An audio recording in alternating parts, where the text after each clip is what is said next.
PHVote.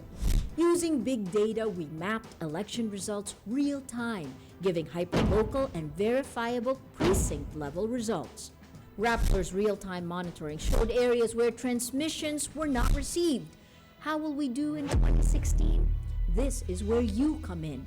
What's at stake? Over 18,000 posts.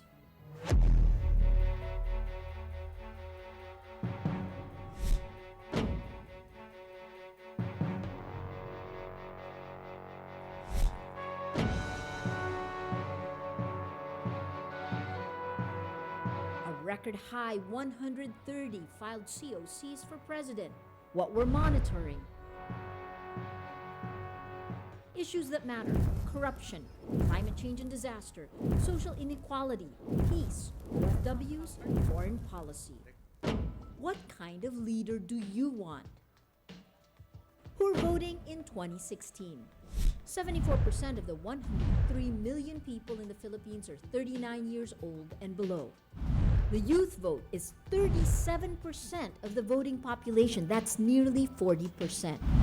Pew Research says 66% of social media users engage in political activism online. The MacArthur Research Network says politically active youth online are twice as likely to vote.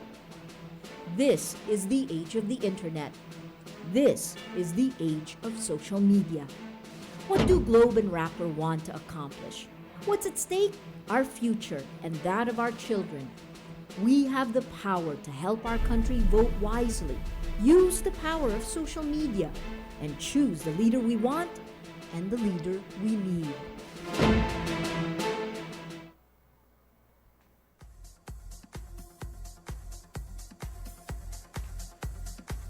All right, we now go to the public portion of our town hall. And I'd like, before I start, I'd like to call up the other two that will be joining me on stage. Our chairman, Jaime Augusto Zobel de Ayala, and Maria Ressa of the Rappler.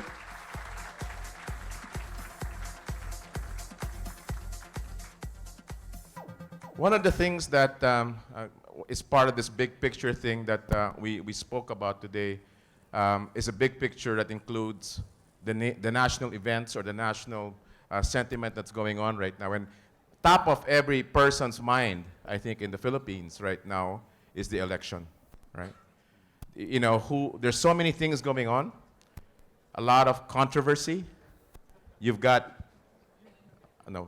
bad words being spewed out. You have disqualifications happening, you've got corruption claims, and so on and so forth, which makes for a very exciting election. And Globe, being an ICT entity, an entity that's very socially connected, very socially bent, with a lot of reach, we want to lend some of that capability to enable the Rappler to do more things with hashtag PHVote 2016 than what they were able to do in the past election. And we thought that the partner like Rappler, which is what we think is the news agency or news entity of the future should look like, right, is more appropriate than one of your more traditional type of media outlets right now. So we're very, very proud to have, Maria and the Rappler be part of that engagement. And again, so just moving on to the big picture, I'd like to turn the floor over to Jaime to speak about some of the things, I guess, in relation to national issues, APEC issues, and ICT issues that he sees could benefit both the nation, could benefit both Rappler, and maybe some advice for us here at Globe on what we should be doing with regard to the technology that we have at hand. Jaime? Yeah. Thank you, Ernest. Let me just start by just saying how delighted I am, and following what Ernest said earlier, a massive congratulations to you, Ernest, and all of you. What a great year. You all make me very proud. Probably the most dynamic company in the Philippines, really fabulous. And let me also just say that Maria, from the very first day she started Rappler, someone I've respected, admired. We've spent time together, we've chatted, we've had dinners. And to see both Globe, Ernest, and Rappler coming together in this way, I can't think of two better brands that symbolize the future of the Philippines coming together in the way they are. So Maria, delighted to be here with you as well. Ernest and I have been spending just a little bit of time together. You saw us together at Huawei, and we're always, our job is to worry about the future and not the present, and to always make sure the globe is moving where it is, where it should be going. I have to say, just reflecting on the last couple of years, that I'm very proud about where the Philippines is going.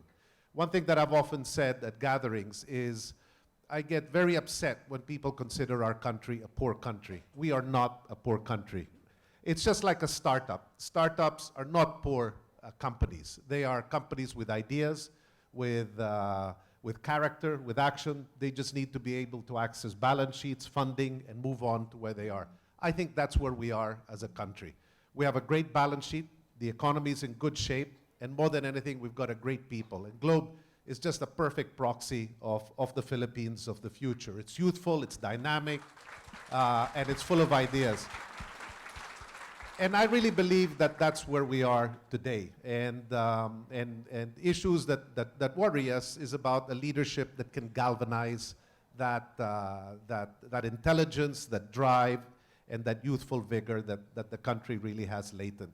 And so in that spirit, we're always looking at what are the elements that we can continue to add, both as an institution, and I think we've always prided ourselves within the Ayala Group of aligning, I guess, our investments to the national development agenda. And being a catalyst on that front, I can't think of an institution or a company that is more at the center of that catalyst quality than a company like Globe.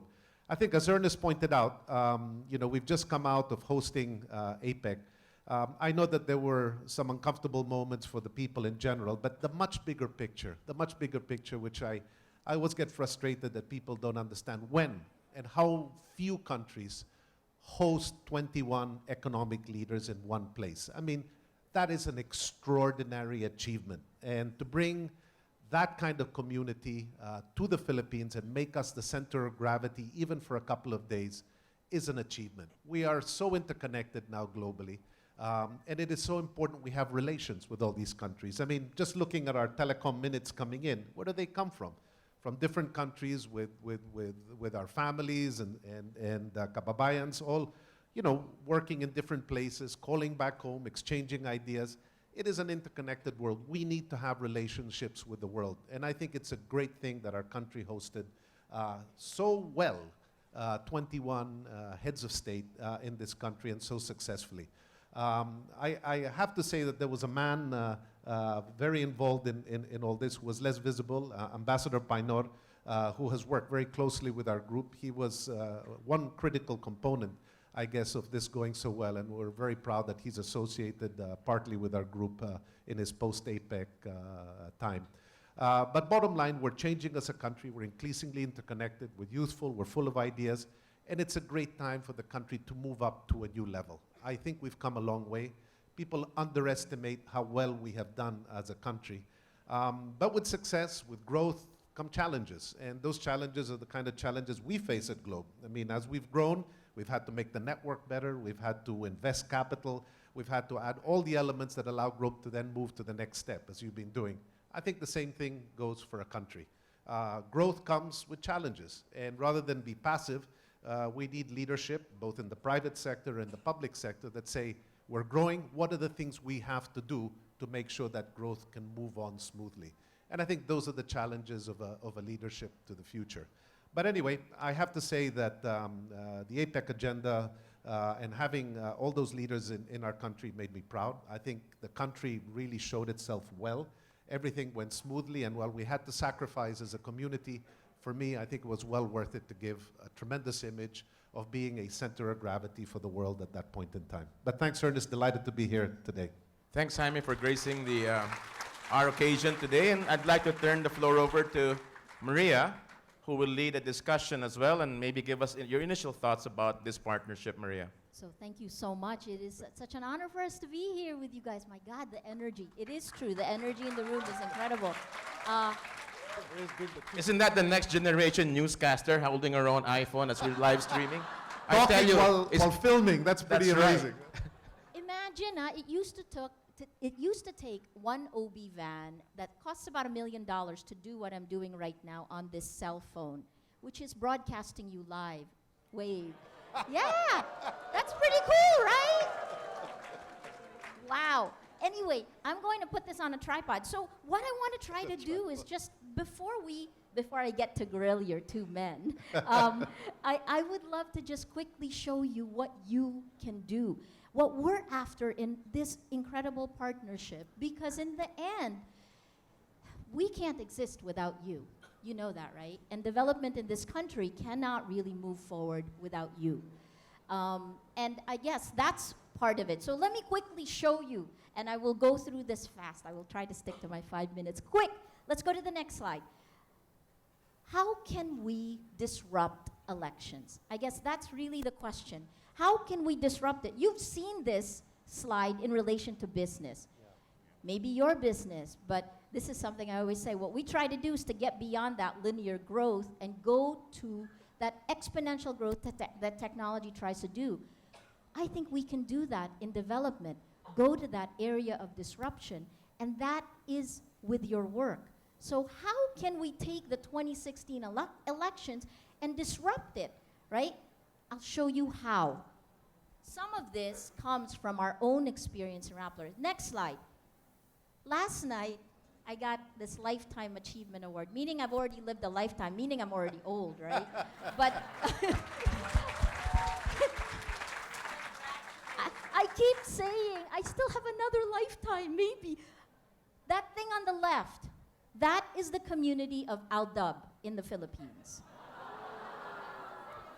That is 41 million tweets in 24 hours, what Twitter calls a social phenomena.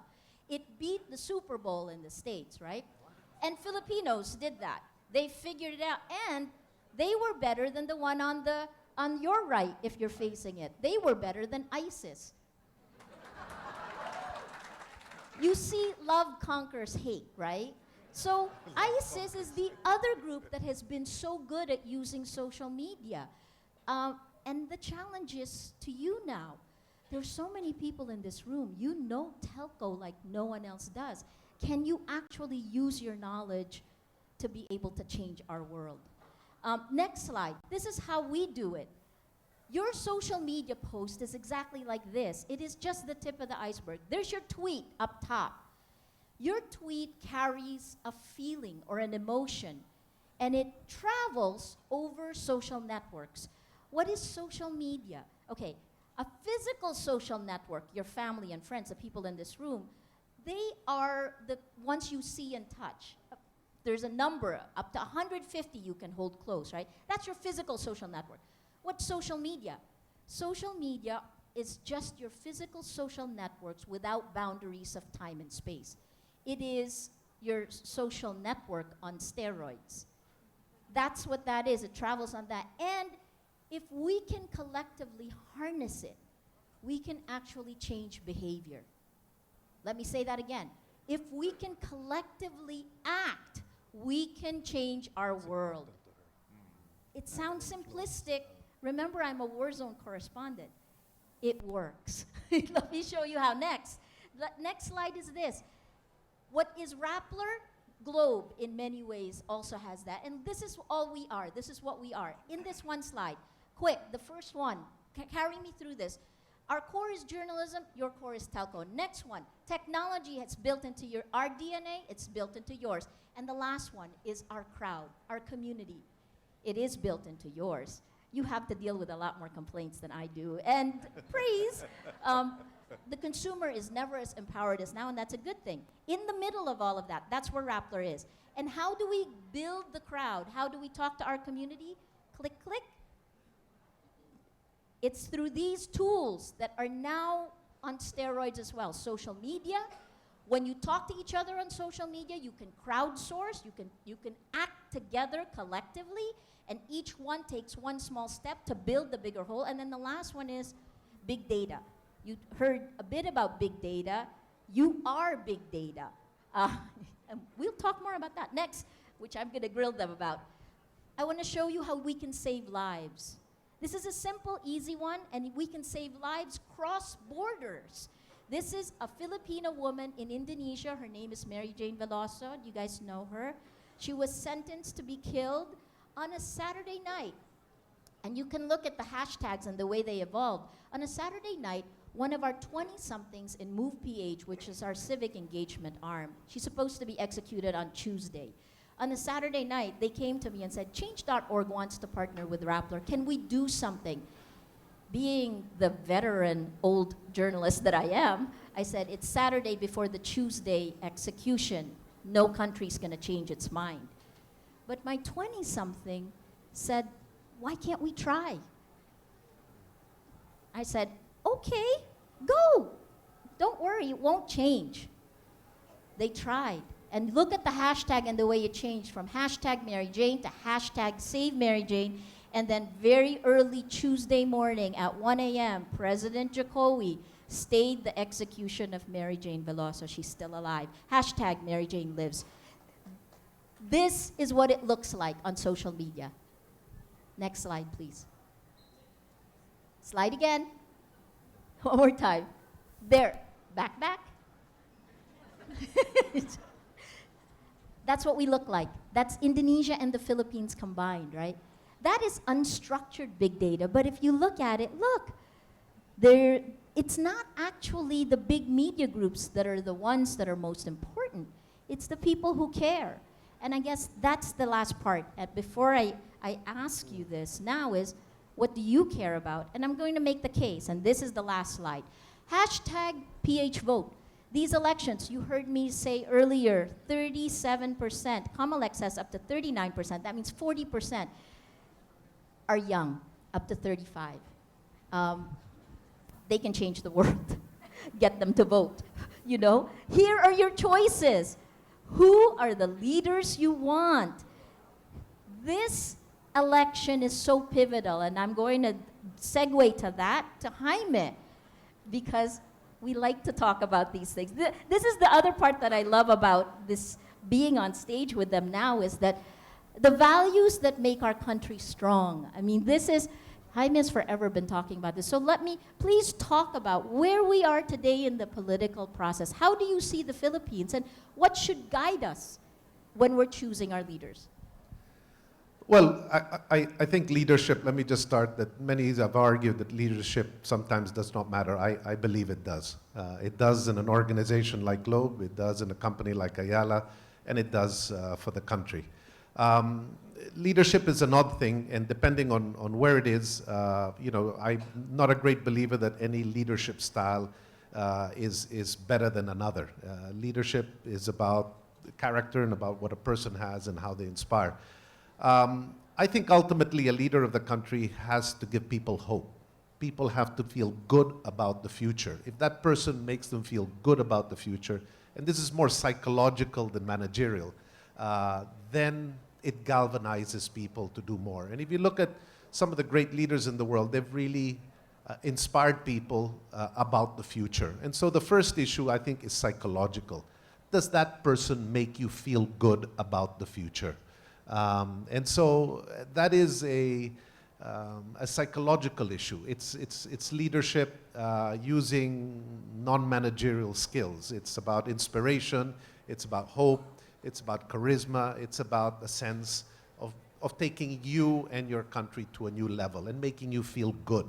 That's tough. That's tough for anyone. And that's why I'm so careful about criticizing anyone in a leadership position, be they in a company or the leader of the country. And I've gotten to a stage in life when I go to cocktail parties or dinners, if a person does not have, giving an opinion, does not have a large responsibility, it doesn't matter what it is. If that person is not doing anything, I actually rarely spend time listening to them anymore. I'm not interested in their opinion.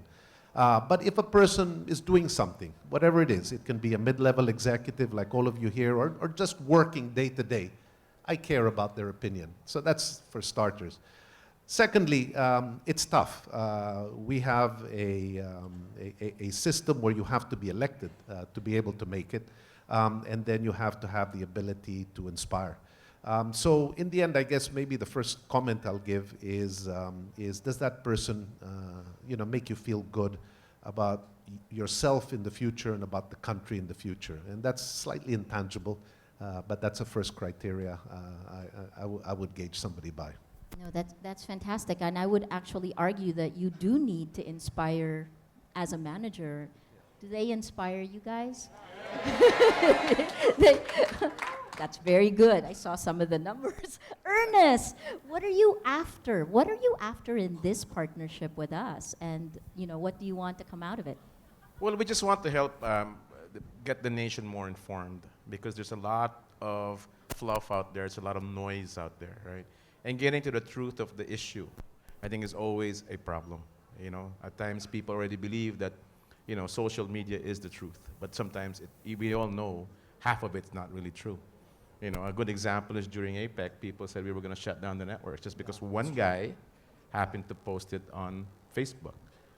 So helping people get to the real issue, helping people actually truly understand who these candidates are and what they stand for, right? And hopefully you can see through them, right? Through the power of social media again, and other people's opinions will be important. And like you said, we're probably the most socially engaged company in the Philippines today, right?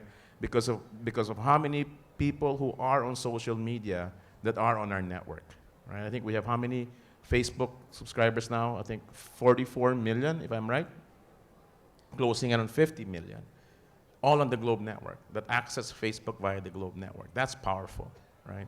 That means the audience is there. The ability to do what you're saying, the bottom of the iceberg, it's here, right? Using all of that to help you guys and put together the knowledge that you have about social media, about journalism that we don't know about, right? And give the people better news, better information, a better way to make that informed decision, right? Is what we're after. And in terms of Globe right now, so much of development is actually riding on the growth of a telco in this. How do you see these trajectories coming together? I guess the first question there is, what innovation do you have that can leapfrog development? Well, I've always said that the very first thing that telco did was to connect people, right? That was basic calling and texting back when Globe and Smart and all of these companies started. That changed lives. Remember the days when it took us 5 years to get a phone, right? And now you go to a sari store or you buy a Cherry Mobile for $9.99, right? You actually get the SIM and you get 150 pesos of load already included, right? So instantly you're on connected to the web. I mean, that's how amazing it is, right? So the next step that we were able to do was connect people to the internet, right? Access to the net and access to knowledge changes people's minds, changes people's perspectives, gives different opportunities to people. And now we'd like to make another change, is using the power of the web, because we distribute and we're a channel to all of these digital consumers, right? Number one, businesses should use us to reach consumers. That's one. Because remember, the other challenge about consumers in the Philippines is that there's no ability to pay remotely. It's all physical payment today. Cash is still king in the Philippines. But given our relationship with 50 million subscribers, we have the ability to charge those people. So that will change the way commerce works. I think the other thing we can do is use our reach and distribution to provide financial inclusion to people. Hence the development and a lot of emphasis and investment in our fintech company called Mint. Lots riding on that. Yes. Right? 80% of the people are unbanked today. Yeah. We think giving them access to financial services will again change their lives. Maybe that would be the third change that we can invoke in people's lives, right? The other thing that maybe is not called an innovation, but a focus, is providing massive internet speeds all around. Absolutely. Vested interest on our Yes. end. It is today, we've delivered that through LTE. I think Hill showed you how many sites we're putting up on LTE. Close to almost 4,000 sites in the last year and a half alone, right? But mobile is not enough. People have an insatiable need for capacity and speed. Gone are the days when he thought people would be happy with 1 Mbps. We were selling that at 999 pesos. Quickly moved to 2, 5. Now nobody's happy with 5, right? And pretty soon nobody's going to be happy with standard definition video at home. They're going to be happy only with high definition. At Huawei, they were talking 4K video. In every meeting was 4K video. 4K video happens to consume 14 gigabytes an hour. For a movie, it's 30 gigabyte. It's crazy if you think about it. So with a 300 gig cap on your plan, you only watch 10 movies, you're done on 4K, right? So that kind of thing, I think, is something we do want to make sure the Filipino people have for the future, right? Because habits are changing. You got millennials here who are no longer consuming video in a traditional manner. We've got to innovate our way to serve their needs in the future, right? So. Yeah. Maybe let me just add and build on what Ernest has said. I think what's exciting for all the Globe members here today is that if we get it right, and if we can implement, as Ernest is saying, and we can execute and create that network, we become a catalyst for so much more. In other words, so many new businesses are going to ride based on these networks. It's not just about communication, it's not just about absorbing data, but it's about disrupting industries, changing the way we sell and buy, changing the way we interact. You guys and this company will be a major catalyst for the country to move forward. I mean, that is an extraordinary thing. We don't even know yet how some of these things will be used. We'll be creating new media platforms, people will become developers of content in and of themselves. Just Maria herself alone, carrying a cell phone today, is able to broadcast single-handedly. How many others will be able to do that? You guys, this company, will be at the center of a major catalytic change in the way business gets done, in the way consumers interact, in the way people buy services.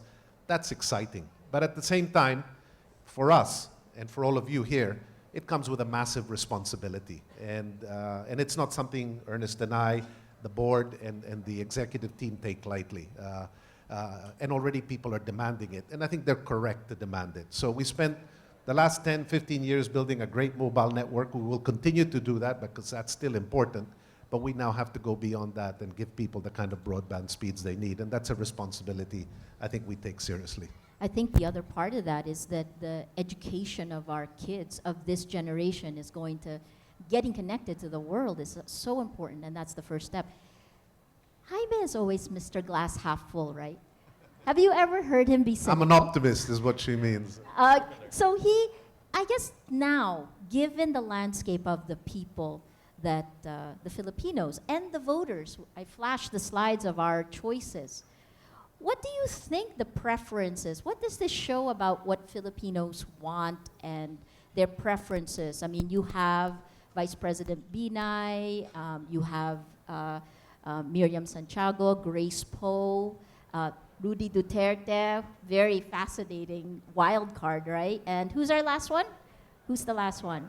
Mar Rojas, the ruling party, the front, well, he's not the front runner. So actually, if you look at the way things are, Vice President Binay was started high and is going down. This is according to the surveys. Grace Poe was the front runner. She's stagnated a bit because of all the cases. And then the next one after that, you have all the others. Well, Rudy Duterte, again, the wild card, just declared Sunday. We don't know whether he's a candidacy. What you've seen on social media, what you hear, how would you describe the voter today? What are we looking for? What do you want? Because I won't ask you to raise your hands on who you're voting for, but what do you think this shows about us today, our choices?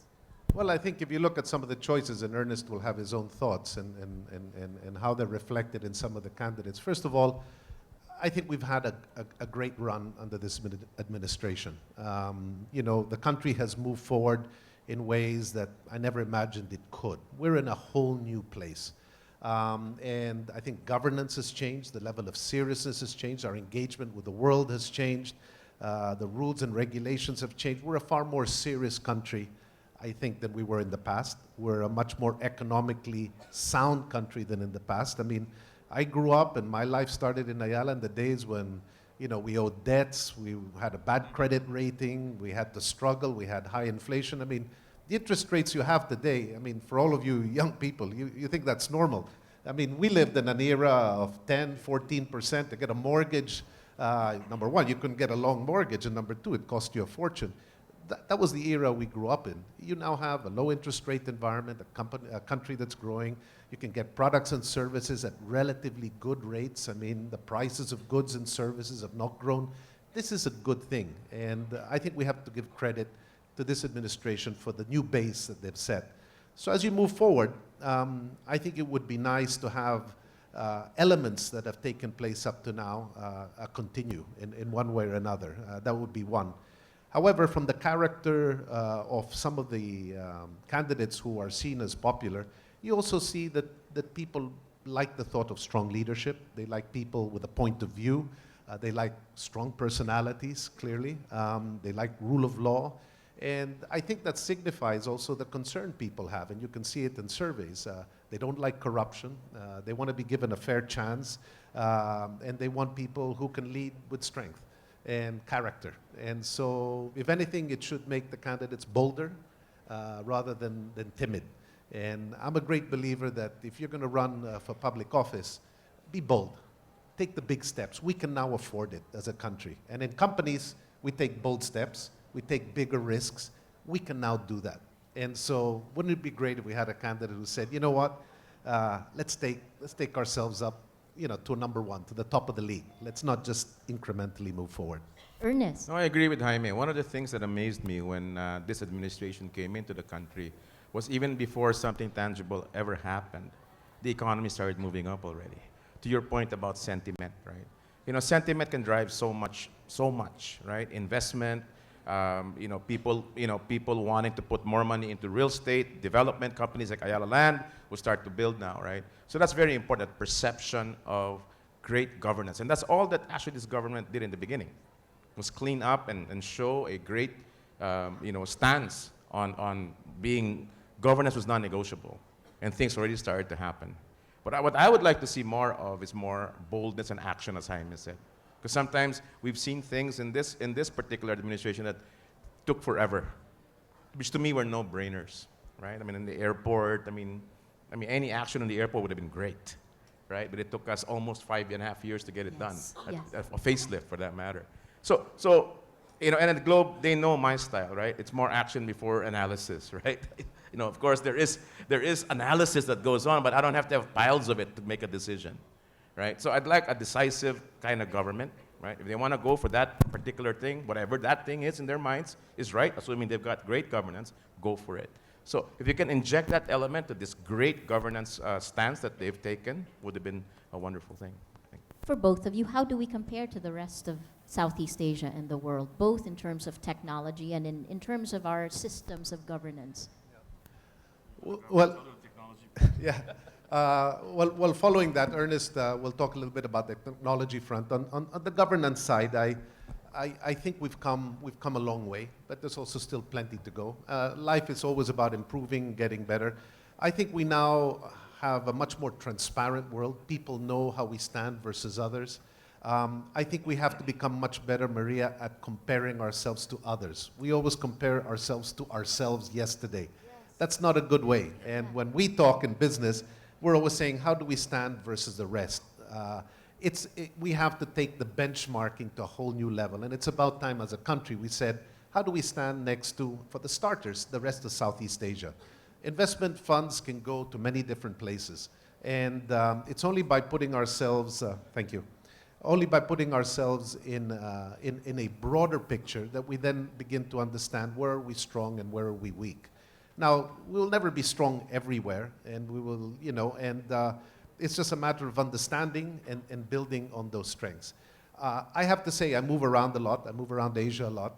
I'm always astounded, perhaps I shouldn't be anymore, how much more eloquent we are as a country, how much more forthright as a people, how much more charismatic. I mean, I see Filipinos in different forums. We're comfortable talking, explaining, communicating, particularly, of course, in English. And we stand out. We always stand out.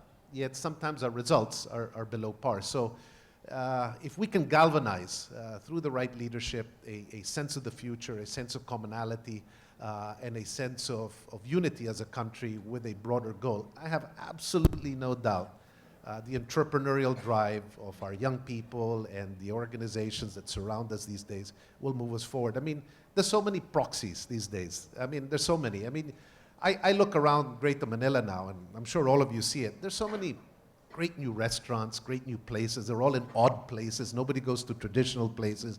There's so much creativity. There's so much more color. The city's evolving. We're becoming more cosmopolitan, and that's just me noticing it on a daily basis. How many other things must be taking place? It's great. It's great. We're really evolving, and if you just add some fire to that and leadership that builds on it rather than presses it down, I have no doubt we'll just fly. Ernest. In terms of telecom technologies, that's the one thing I will address. That's the forefront at the moment. I think on mobile, I think we're at par with most ASEAN countries. Truly are, right? Despite the fact that there's so many barriers here to implementing a telco network, right? I don't know if you know it, but it takes 25 permits to do one cell site. And that has given rise to a backlog, a significant backlog on both telcos to be able to deploy a network. I think today, if I'm not mistaken, we have about 500 sites waiting to deploy, waiting for a permit, waiting for a site, waiting for a right-of-way permit, and again, there is no shortage of CapEx. Our board has been very committed to helping us build the networks, but my NTG people are here. They'll tell you how difficult it is to obtain right-of-way to build a network, right? Let me tell you, in China Mobile this year deployed 500 million cell sites. Wow. 500,000 LTE sites. They put 80 million fiber broadband connections, right? Because the government has the will to say, we will put fiber all throughout this road. No one can stop us. We will put a cell site here, and no one can stop us. That's why their connections are very good as well, because the government and industry work hand in hand to develop technology. And I'm not saying government should invest with us. I know it's tough for them to do that, but they shouldn't be in our way as well. So that's something that I think we can do, and I think that's going to pose a challenge as you lay fiber throughout this country. And fiber is going to be critical to delivering high-speed data. Copper is dead, right? Agree. As Yeah. we know it. Yeah. The days of, copper can only do 100 Mbps in 200 meters, maybe 300 meters? But fiber can deliver high-speed broadband up to 20 kilometers. But that's 20 kilometers of road, of poles, of dirt that you've got to displace to put the fiber through. There's nothing wireless about that. That's physically tough to do.